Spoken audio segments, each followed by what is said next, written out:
আমি বলছি দেশ সম্পদের ভিতরে আমার কাজ হলো কি বলতে কথা বলছি একটা মুখ সামনে কথা বলবা আপনি কামনে সিভিল মুখ সামনে কথা বলবা বলছি আপনি বলছেন না ফালতু কথা আপনি কথা বলবেন দেশ তুমি কে এখানে তুমি কে তুমি কে এখানে তুমি সীমান্তে তুমি কে এখানে এখানে দেশের কথা বলবে বিজেপি কথা বলবে আমাদের জমি তো কি হইছে তুমি কে ল্যান্ডের লোক আপনার কিছু আছে না বলছে তোমাকে শুনে সীমান্তে আসা লোক দিতে থাকে আমরা কিছু বলছি না না কেন তুমি এই কথা বলো কেন যে তুমি কে মানে তুমি কে এটা বলো হ্যাঁ লাইন তো আপনি বলছেন আপনি অবশ্য যে কার এতে দাঁড়িয়ে আছি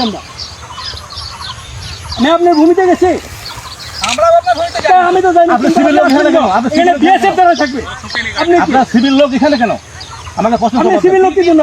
বলেন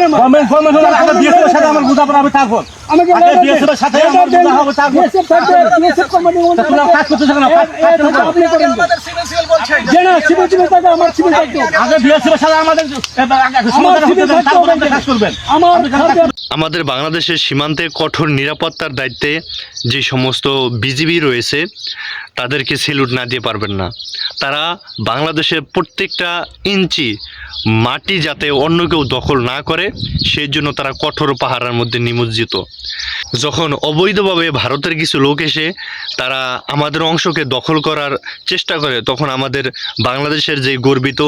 বিজিবি রয়েছে তাদের যে পদক্ষেপ এবং তাদের যে ভূমিকা, এই ভূমিকা থেকে সত্যিই আমি মুগ্ধ হয়েছি এবং এই সমস্ত দেশপ্রেমিক বর্ডার গার্ড যারা রয়েছেন, বিজিবি যারা রয়েছেন তাদেরকে অন্তরস্থল থেকে অবশ্যই স্যালুট জানাই, ধন্যবাদ জানাই। বাংলাদেশের প্রত্যেকটা ইঞ্চি মাটির রক্ষা করার দায়িত্ব আমাদের বাংলাদেশের বিজিবির। ধন্যবাদ জানাই।